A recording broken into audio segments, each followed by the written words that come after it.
Hello everyone, कैसे हैं आप लोग। Welcome back to my channel that is Abhilasha blogs. तो रात के हो रहे हैं 1 और बस हम लोग मैं और मेरी भाभी हम लोग पढ़ाई कर रहे थे। तो मुझे लगा कि मुझे आप लोग के साथ परसों का जो पेपर है, जो कि काफ़ी चारों पेपर में सबसे टफ भी है, उसका जल्दी से एक वीडियो शेयर करना चाहिए। एक्चुअली मैं आज दिन में कई बार सोच रही थी कि मैं ब्लॉग बनाऊं उस सब्जेक्ट से रिलेटेड, लेकिन बस थोड़ा सा मैं एक रिविजन कर रही थी जिससे मैं आप लोग को सही तरीके से चीज़ें समझा सकूं। तो बस मैं आज आपके साथ सेकंड पेपर ये असेसमेंट ऑफ लर्निंग के कुछ इम्पॉर्टेंट टॉपिक, स्पेशली जो स्टैट्स के क्वेश्चन है वो शेयर करने जा रही हूँ। जिससे क्वेश्चन पूछा है, मैंने पिछले साल के 4-5 पेपर को ऑब्जर्व किया, उससे रिलेटेड जो भी क्वेश्चन इंपॉर्टेंट है जो मैंने नोट डाउन किया है, तो मैं आज ट्राई करूँगी कि जल्दी से मैं उसे कंप्लीट कर लूँ। तो आप लोग इस वीडियो को लास्ट तक ज़रूर देखिएगा। और एक और चीज़ जो मैं आपके साथ आज शेयर करने जा रही हूँ वो ये है, मेरा फर्स्ट पेपर हम लोग का ये कंटेम्परेरी इंडियन एजुकेशन, ये पेपर जो कि 6 सितंबर को था, ये मैं आपके साथ शेयर करने जा रही हूँ। इतना लेटेस्ट पेपर अभी आपको कहीं भी नहीं मिलेगा, क्योंकि ये जस्ट परसों का पेपर है। तो जिन भी कॉलेज में अभी पेपर नहीं हुआ है दूसरी यूनिवर्सिटी में, वो ये समकालीन भारतीय शिक्षा यानी कि कंटेम्परेरी इंडियन एजुकेशन का पेपर जरूर देखिए, क्योंकि इससे ही रिलेटेड मिलता जुलता आपको भी क्वेश्चन पूछा जाएगा। तो हो सकता है ये पेपर आपको काम दे। तो ये मैं पेपर का वीडियो भी आपके साथ शेयर करने जा रही हूँ, इसकी फ़ोटो क्लिक करके। तो आप इस वीडियो को ज़रूर देखिएगा। और इसके बाद मैं आपको सेकंड पेपर अधिगम का आकलन जो है उसके इम्पॉर्टेंट क्वेश्चन करवाने वाली हूँ।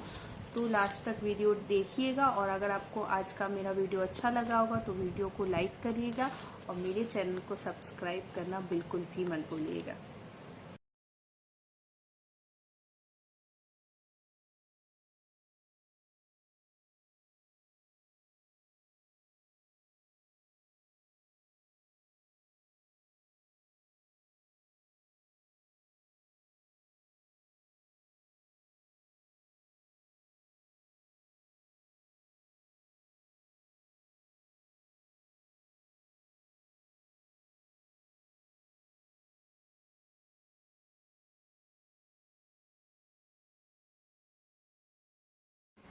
हेलो एवरीवन, तो सबसे पहले मैं आपको 4th चैप्टर डिस्कस करने जा रही हूँ। तो आप देख सकते हैं, देखिए ये 4th चैप्टर है, यहाँ पे लिखा हुआ है चैप्टर 4, ठीक है। और इसमें मैं आपको बता देना चाहती हूँ कि चैप्टर 4 में थ्योरी में शॉर्ट क्वेश्चन में सिर्फ और सिर्फ एक क्वेश्चन पिछले 4 सालों में यानी 2016, 17, 18, 19 में पूछा है। और वो क्वेश्चन है आपका ये, आप देख सकते हैं ये क्वेश्चन है आपका, ठीक है। ये क्वेश्चन है यहाँ पे बिंदु रेखीय प्रदर्शन, ठीक है। आई होप कि आपको दिख रहा होगा बिंदु रेखीय प्रदर्शन, आप देख सकते हैं ये बिंदु रेखीय प्रदर्शन। ये क्वेश्चन पिछले 4 सालों के पेपर में 3 बार पूछा है शॉर्ट क्वेश्चन में कि रेखाओं के बिंदु रेखीय प्रदर्शन का महत्व बताइए। तो देखिए ये इस पेज नंबर पे, ये पेज नंबर 176 है ऊपर, उस पे ये आंसर दिया हुआ, तो उसे जरूर पढ़िएगा। हो सकता है कि ये आपको एक शॉर्ट क्वेश्चन में पूछे, इसलिए मैंने इसमें एग्जाम लिखा हुआ है। तो इसमें देखिए दिया है कि बिंदु रेखीय प्रदर्शन का महत्व बताइए। तो आपको यहाँ पे ये लिखना है, यहाँ पे देखिए आपको दिया है कि बिंदु रेखा उस समग्र तालिका के संदर्भ में जिसे वो दर्शाती है, वास्तव में ये उसका कार्य है। यानी बिंदु रेखा का कार्य जो है वो आंकड़ों को दर्शाना है। अब आपको सिर्फ इतना लिखना है उसमें कि चूंकि सांख्यिकी आंकड़े इतने कठिन व जटिल होते हैं कि उन्हें समझना हर व्यक्ति के इंसान से की समझ से परे होता है, लेकिन आंकड़ों के रेखीय प्रदर्शन द्वारा इस समस्या को काफी हद तक दूर कर लिया जाता है। आगे आपको लिखना है कि ये जो सांख्यिकी आंकड़ों की जटिलता है ये पर्याप्त मात्रा तक बिंदु रेखीय प्रदर्शन से कम हो जाती है। इनको समझना इतना सरल नहीं होता, लेकिन बिंदु रेखा से संख्यात्मक तत्वों को सरल, स्पष्ट तथा प्रभावी ढंग से दर्शाया जा सकता है। बिंदु रेखा का प्रदर्शन ग्राफ पेपर पर किया जाता है और यह ग्राफ पेपर 1-1 सेंटीमीटर के वर्ग में होता है। आपको ये इतनी चीजें लिखनी है कि सिंपल जो आंकड़े होते हैं उनका प्रदर्शन करना बहुत जटिल होता है, इसलिए बिंदु रेखीय प्रदर्शन को हम यूज करते हैं, जिससे बिंदु रेखा का प्रदर्शन हमारे लिए इजी हो जाता है। और देखिए यहाँ पे एक चीज दी हुई है कि आपको ये लिखना है कि बिंदु रेखीय प्रदर्शन में आंकड़ों को एक ग्राफ पेपर पे दिखाया जाता है। ग्राफ पेपर में आपने देखा होगा इस टाइप से अलग अलग क्रॉस क्रॉस जैसी चीज़ें बनती हैं, तो वो आपका ग्राफ पेपर होगा। अब ग्राफ पेपर में देखिए, ये जो आपकी ये है आपकी एक्स एक्सिस और ये आपकी है वाई एक्सिस। तो यहाँ पे जो आपको यहाँ बुक में दिया हुआ है, ये आप देख सकते हैं कि ये दिया है अक्षभुजा और दिया है उदग्र रेखा। तो आपको ये लिखना है कि बिंदु रेखी प्रदर्शन से जो भी संख्याएं जटिल होती हैं उनको हम बिंदु रेखी प्रदर्शन से इजीली समझ सकते हैं। ये एक्स एक्सिस जो होता है आपका, इसको हम अक्षभुजा कहते हैं, ठीक है। और ये जो वाई एक्सिस होता है इसको हम उदग्र रेखा कहते हैं, ठीक है। तो आप ये लिख दीजिएगा 4 नंबर के क्वेश्चन में कैसा बना के कि ये एक्स एक्सिस है, इसको हम अक्षभुजा कहते हैं, वाई एक्सिस को हम उदग्र रेखा कहते हैं। और इसके बाद इसमें दिया हुआ है कि जिन आंकड़ों को कम अमाउंट, जो आंकड़े कम संख्या में होते हैं उन्हें हम हमेशा एक्स एक्सिस पर लेते हैं, और जो आंकड़े ज्यादा नंबर में होते हैं उन्हें हम वाई एक्सिस पर लेते हैं। यानी कि जिन आंकड़ों का हमें परिणाम यानी कि रिजल्ट निकालना होता है उन्हें हम वाई एक्सिस पर लेते हैं, और जिनका हमें रिजल्ट पता है, जिनसे हम रिजल्ट कैलकुलेट करते हैं दूसरे चर का, उसे हम एक्स एक्सिस पर लेते हैं। तो अगर आपसे बिंदु रेखी प्रदर्शन के बारे में पूछता है तो आप ये नॉर्मली लिख सकते हैं कि देखो बिंदु रेखी प्रदर्शन में ये होता है कि आंकड़े जो होते हैं वो बहुत ही टफ होते हैं, उनको इतनी सारी सांख्यिकी को एक साथ टैकल करना इजी नहीं होता है। तो हम उसे जब भी हम ग्राफ के थ्रू शो करते हैं तो हमारे लिए बहुत इजी हो जाता है उसे देखना। मतलब एक अगर हम पेपर पे टेबल बनाते हैं और 40-50 लोगों के साथ हम डील कर रहे हैं तो हम नहीं समझ पाएंगे किसको कितना मार्क्स मिला है, क्या उनके में इम्प्रूवमेंट है। तो आंकड़ों जो सांख्यिकी है यानी कि जो स्टैट्स है उससे डील करना बहुत डिफिकल्ट होता है, इसलिए हम बिंदु रेखी प्रदर्शन को यूज करते हैं कि उसमें जब भी हम एक बिंदु के माध्यम से, रेखा पे बिंदु के माध्यम से प्रदर्शन करते हैं, कैलकुलेशन बहुत इजी हो जाता है। इसको हम ऐसे ग्राफ पेपर बनाते हैं, 1-1 सेंटीमीटर या 1-1 मिलीमीटर, सॉरी 1-1 सेंटीमीटर का ग्राफ पे वो बॉक्स होता है, आपने देखा होगा ग्रीन कलर का ग्राफ पेपर होता है, उस पे हम इसको रिप्रेजेंट करते हैं। एक्स एक्सिस होती है, वाई एक्सिस होती है। एक्स एक्सिस हमारी अक्ष रेखा होती है और वाई एक्सिस हमारी उदग्र भुजा होती है। जिस चीज को हमें फाइंड आउट करना है, जिस वेरिएबल को, जिस चर को, उसे हम वाई एक्सिस पे हमेशा लिखते हैं, और जो वैल्यू हमें नोन होती है और उससे हमें अननोन को फाइंड करना होता है उसे हम हमेशा एक्स एक्सिस पे लिखते हैं, यानी कि अक्षभुजा पे, ठीक है। और उसके अलावा आप ये लिखना है कि जो चीज़ें नंबर में कम होती हैं वो एक्स एक्सिस पे होती हैं, जो नंबर में ज़्यादा होती हैं वो वाई एक्सिस पे होती हैं। तो ये आपका एक छोटा सा क्वेश्चन है कि बिंदु रेखा का महत्व बताइए, आंकड़ों के बिंदु रेखीय प्रदर्शन का महत्व बताइए। 3 बार पूछ चुका है, शॉर्ट क्वेश्चन में बहुत इंपॉर्टेंट है, तो इसे आप जरूर रीड करिएगा।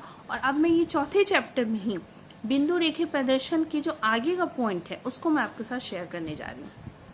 तो ये देखिए, इसमें ये यहाँ पे आपको चैप्टर दिया हुआ है कि इसके रेखा की सामान्य विशेषताएं, उसके बाद ये है रेखा चित्रों के प्रकार। तो सामान्य विशेषताएं देखिए, यहाँ मैं आपको डिस्कस कर देती हूँ कि इसमें क्या होता है। जो भी ये ग्राफ की संरचना होती है ये हमेशा इस तरीके से होती है, यहाँ पे आपको दी है। ये मैं आपको सिंपल वे में समझा रही हूँ कि हमेशा देखिए ऐसा होता है कि ये आप यहाँ पे ड्रॉ करते हैं लाइन, ठीक है। ये होती है एक्स एक्सिस, ये होती है वाई एक्सिस। ये आपकी पॉजिटिव साइड होती है और ये आपकी वाई की पॉजिटिव साइड होती है, ठीक है। फिर ये आपकी एक्स की निगेटिव साइड होती है और ये आपकी वाई की निगेटिव साइड होती है, ठीक है। तो ये देखिए, ये आपकी एक्स की पॉजिटिव साइड है, ये वाई की पॉजिटिव साइड है, ये एक्स की आपकी निगेटिव साइड है और ये आपकी वाई की निगेटिव साइड है। तो ग्राफ का प्रदर्शन देखिए, ये जो आपको ग्राफ दिया है उसको मैं आपको इजी सबसे तरीके बता रही हूँ कि देखिए यहाँ पे हम सबसे पहले फर्स्ट जो भी कोऑर्डिनेट होता है, एक्स और वाई हमेशा फॉर्म में लिखते हैं, हमेशा एक्स कॉमा वाई के फॉर्म में। एक्स हमारा एक्स एक्सिस होता है हॉरिजॉन्टल, वाई होता है वर्टिकल। तो देखिए अगर इस कोऑर्डिनेट की बात करें, फर्स्ट कोऑर्डिनेट की, तो एक्स यहाँ है पॉजिटिव, वाई भी है पॉजिटिव, प्लस प्लस। इस कोऑर्डिनेट की अगर हम बात करें तो हमेशा एक्स पहले लिखते हैं, तो यहाँ पे एक्स है माइनस और यहाँ पे वाई है प्लस, तो सेकेंड कोऑर्डिनेट होता है हमारा माइनस प्लस। थर्ड कोऑर्डिनेट की बात करेंगे तो सबसे पहले एक्स लिखते हैं, तो एक्स हो जाएगा माइनस, फिर वाई भी हो जाएगा माइनस, और यहाँ की अगर बात करें तो सबसे पहले x लिखते हैं, तो यहाँ पे x है हमारा प्लस और y हो जाएगा माइनस। तो फर्स्ट कोऑर्डिनेट हमेशा होता है प्लस प्लस, सेकेंड होता है माइनस प्लस, थर्ड होता है माइनस माइनस और फोर्थ होता है प्लस माइनस। ठीक है, तो आपको कोई भी पॉइंट देता है, सपोज जैसे यहाँ पे दिया हुआ है कि ये देखिए यही चीज़ आपको सेम यहाँ पे भी दी हुई है। ठीक है, तो ये आपकी ग्राफ की संरचना होगी कि प्लस प्लस पॉइंट हमेशा यहाँ होता है, माइनस प्लस यहाँ होता है, माइनस माइनस यहाँ होता है और प्लस माइनस यहाँ होता है। तो ये आपकी ग्राफ की संरचना के बारे में था। अब यहाँ देखिए दिया हुआ है 4th चैप्टर में रेखा चित्रों के प्रकार, टाइप्स ऑफ ग्राफ। तो देखिए यहाँ पे टोटल 8 पॉइंट्स दिए हुए हैं और मैं फटाफट क्विक रिवीजन में आपको समझा देती हूँ कि सब में क्या होता है। तो देखिए फर्स्ट आपका है सर्कल और पाई डायग्राम। जैसा कि नाम से है ये सर्कल बनता है। ठीक है, इसमें इसका फॉर्मूला देखिए क्या होता है कि अंश इक्वल टू 360 अपॉन में 100 इंटू परसेंट में मात्रा। ये क्या होता है, जब भी हमें कोई भी नंबर परसेंटेज में दिया हुआ होता है और उसको हमें डिग्री में बदलना होता है, तो यहाँ पे हम सर्कल या पाई डायग्राम का यूज करते हैं। परसेंटेज को डिग्री में बदलने का फॉर्मूला होता है 360 अपॉन में 100 इंटू में परसेंट अमाउंट, या फिर 3.6 ये डिवाइड करने पे इंटू परसेंट अमाउंट। ठीक है, अब आपको कोई भी अगर ये फॉर्मूला देता है तो सबसे पहले आपको उसे परसेंटेज में कन्वर्ट करना है, फिर परसेंटेज में ये फॉर्मूला लगा के आपको डिग्री में कन्वर्ट करना है। जैसे मैं आपको एक एग्जांपल दिखाती हूँ। यहाँ पे देखिए आपको एक एग्जांपल दिया हुआ है कि एक विश्वविद्यालय के विभिन्न संकायों में अध्ययनरत छात्रों की संख्या निम्न तालिका के अनुसार दी हुई है। ये आपको दिया है संकाय और ये दिए हुए छात्रों की संख्या। इस छात्रों की संख्या को वृत्त आरेख द्वारा प्रदर्शित कीजिए। तो देखिए सबसे पहले जो हम इसमें काम करेंगे वो है कि जो भी हमारा नंबर है पहले उसे परसेंटेज में कन्वर्ट करेंगे। तो देखिए यहाँ पे आर्ट्स, साइंस, कॉमर्स और एग्रीकल्चर। आर्ट्स में छात्रों की संख्या है 550, साइंस में 450, इसमें 200 और इसमें है आपका 100। अब ये नंबर है चारों सब्जेक्ट के स्टूडेंट्स के।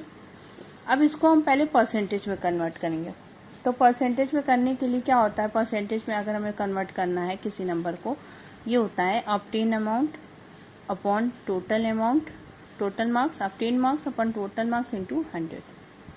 तो जब हम ये करेंगे तो आर्ट्स के लिए हमें मिल जाएगा, इसका टोटल हमारा होगा 1300। आर्ट्स के लिए हमारा ऑब्टेन मार्क्स हो गया 550 अपॉन में 1300 इंटू में 100। सॉल्व करने पे ये हमारा आता है 42.31%। सेम साइंस का करेंगे 450 अपॉन में 1300 इंटू में 100। इसको सॉल्व किया तो हमें इसका आंसर मिलता है 34.62%। कॉमर्स की बात कर रहे हैं 200 अपॉन में 1300 इंटू में 100, 15.38। और एग्रीकल्चर की बात करें 200 अपॉन में 1300 इंटू में 100, तो दैट इज योर 7.69%। तो नंबर से हमने देखिए ये इसे परसेंटेज में कन्वर्ट कर लिया। अब हम परसेंटेज को डिग्री में जब कन्वर्ट करेंगे तो फॉर्मूला क्या है, percentage equals to 3.6 into degree में कन्वर्ट करने के लिए परसेंटेज।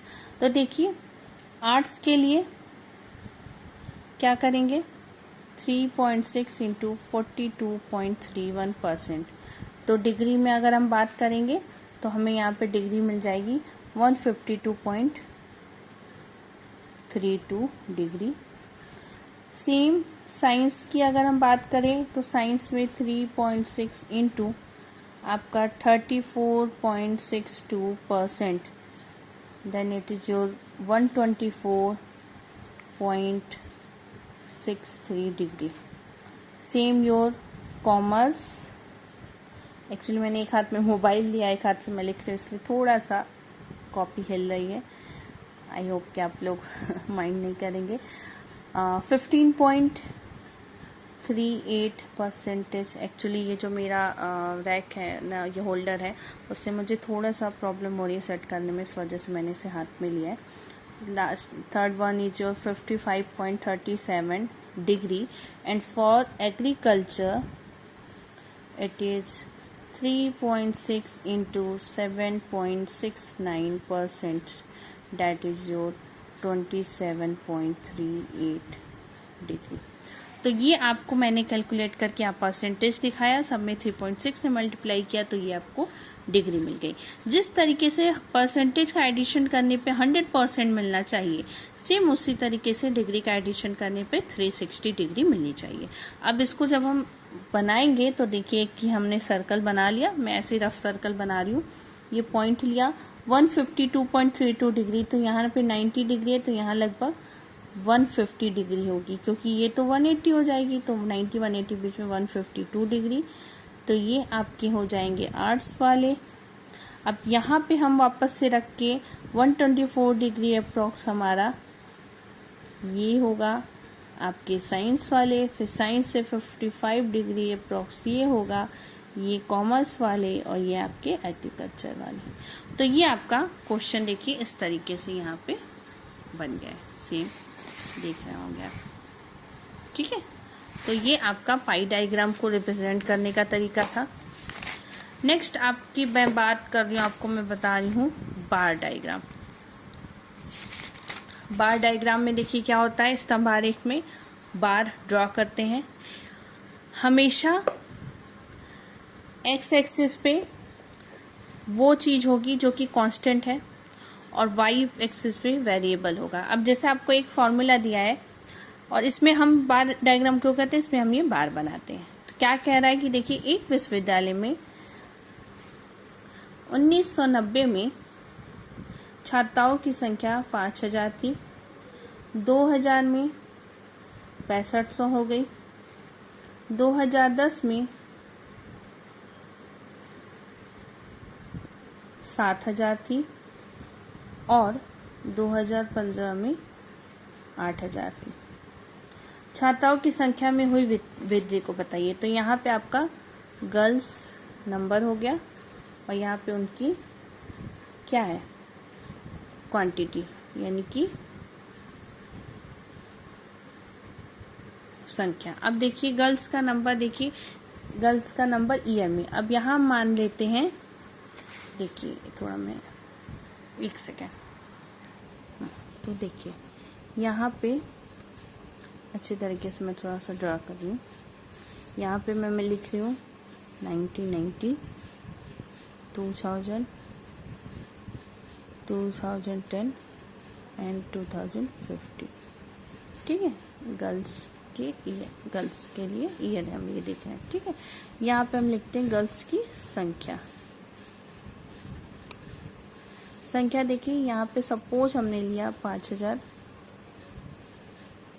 6000, 7000, यहाँ पे ले लिया 8000। अब दिया है कि 1990 में 5000 है, तो 90 में ये 5000 हो गए। 2000 में 6500 है, तो यहाँ पे बीच में 2000 में 6500, 2010 में 7000,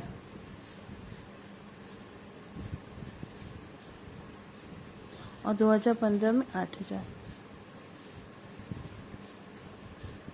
तो ये हमारा देखिए बार डायग्राम हो गया, ठीक है।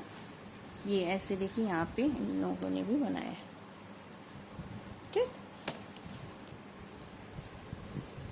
ये आपका बार डायग्राम हो गया। नेक्स्ट जो है वो आपका है कंपैरेटिव बार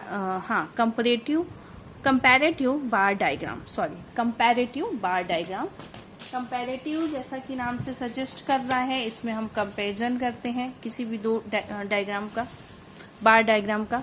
अब देखिए यहाँ पे आपको दिया हुआ है एग्जाम्पल इसका, कि विषय दिया हुआ है, देखिए सब्जेक्ट दिया हुआ है, ठीक है, और उसमें बच्चे दिए हुए हैं।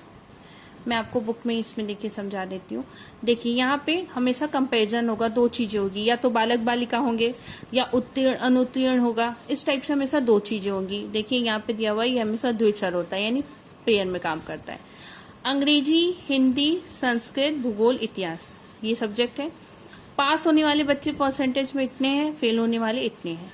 कंपैरिजन करना है तो सबसे पहले के बार डायग्राम की तरह यहाँ हमने सब्जेक्ट लिखा, इंग्लिश, हिंदी, संस्कृत, भूगोल, इतिहास। यहाँ पे हमने परसेंटेज लिख दिया 0 to 90। अब देखिए अंग्रेजी में पास होने वाले हैं 60, तो अंग्रेजी में पास है 60, फेल है 40। फिर हिंदी में पास है 90, फेल है 10। फिर संस्कृत में है पास 70, फेल है 30। भूगोल में 50-50 है और इतिहास में है 60-40। तो ये देखिए डिफरेंस क्या है, कंपैरिजन हो रहा है। उसमें सिर्फ वहाँ पहले बार डायग्राम में सिर्फ ऐसा होता है कि सिर्फ पास होने वालों का देता, यहाँ पास फेल दोनों दिया है। दोनों एक साथ बनाएंगे और डिफरेंस क्या करेंगे, एक को थोड़ा सा अलग कलर से इस टाइप से कर देंगे, जैसे यहाँ डार्क कर दिया है, या फिर कभी कभी ऐसे ऐसे कर देता है लाइनिंग, हाँ, तो वो भी अलग अलग दिखती है। तो ये कंपैरेटिव बार डायग्राम आपका हो गया। ठीक है, इसमें कंपैरिजन करते हैं, एक को डार्क कर देते, एक को लाइट कर देते। फिर आपका देखिए यहाँ पे फ्रीक्वेंसी हिस्टोग्राम। फ्रीक्वेंसी हिस्टोग्राम जैसा कि नाम सजेस्ट करता है, ये भी यही है। डिफरेंस क्या है, देखिए यहाँ पे सिंपल नंबर वगैरह की बात कर रहे थे, सब्जेक्ट है, परसेंटेज है। यहाँ हम फ्रीक्वेंसी की बात करते हैं, इसीलिए हम इसको फ्रीक्वेंसी हिस्टोग्राम कहते हैं, क्योंकि यहाँ पे फ्रीक्वेंसी आ जाएगी। ठीक है, फ्रीक्वेंसी को हमेशा यहाँ वाई एक्सिस पे लिखते हैं, और फ्रीक्वेंसी के लिए जो आपका वर्ग अंतराल है यानी कि इंटरवल है, वो हमेशा वर्गांतर एक्स एक्सिस पे होता है। हमेशा जो इंटरवल है वो एक्स एक्सिस पे है और फ्रीक्वेंसी हमेशा वाई एक्सिस पे। तो देखिए वर्ग इंटरवल 10 से 20, 20 से 30, 30 से 40, 40 से 50, 50 से 60, 60 से 70, 70 से 80, 80 से 90, 90 से 100 दिया हुआ है। आवृत्ति की यहाँ देखिए बात करें, ये दी हुई है, बस आवृत्तियाँ 0 से 9 रखी। जो है जैसे 20 से 30 में आवृत्ति 6 बना दिया, 30 से 40 में 5 बना दिया, यहाँ 5 बना दिया, यहाँ 7। फिर से 60 to 79, 70 to 88, 80 to 96 और 90 to 104। बस ये इस तरीके से बहुत सिंपल है। बस यहाँ याद रखना है कि यहाँ पे वर्गांतर यानी इंटरवल होगा, यहाँ पे फ्रीक्वेंसी होगी। दूसरी चीज आपको दी हुई है फ्रीक्वेंसी पॉलीगॉन। ये भी सेम होता है, इसी टाइप से बनाना है। बस क्या है, यहाँ हमने लाइन बना दी बॉक्स जैसी, यहाँ एक ऊपर का ये पॉइंट सब कंसीडर करते जाएंगे और इसको सीधे स्ट्रेट लाइन से पॉइंट से मिला देंगे। जो यहाँ पे देखिए ये ऐसे स्ट्रेट टेबल बार बनाई है, उसकी जगह यहाँ ये पॉइंट को मिला देंगे। एक और इम्पॉर्टेंट चीज जो करना है वो ये है कि यहाँ पे ऊपर और नीचे में एक टेबल एक और ऐड कर देंगे और उसकी फ्रीक्वेंसी 0 कर देंगे। क्यों? जिससे स्टार्टिंग पॉइंट भी 0 से शुरू हो, एंड भी 0 पे हो। यहाँ देखिए 10 पे कुछ नहीं है, 100 के बाद कुछ नहीं है, लेकिन यहाँ देखिए क्या किया है, देखिए 50 से 55 बढ़ा हुआ वर्गांतर 0, 5 से 10 बढ़ा हुआ वर्गांतर 0। तो दोनों 0 क्यों किया? क्योंकि ऐसे हमें डायग्राम सिर्फ यहाँ से यहाँ तक मिलता, पर हम चाहते हैं कि वो एक्स एक्सिस से शुरुआत करे, एक्स एक्सिस पे खत्म हो। तो 2 ऊपर नीचे का हमने और बढ़ा दिया, आवृत्ति 0 मान ली। तो इसकी ये जो नंबर है 5 से 10, 50 से 55 में फ्रिक्वेंसी यहाँ 0 0, तो यानी 0 से स्टार्ट होकर स्ट्रेट लाइन 0 पे ही खत्म हो रही है।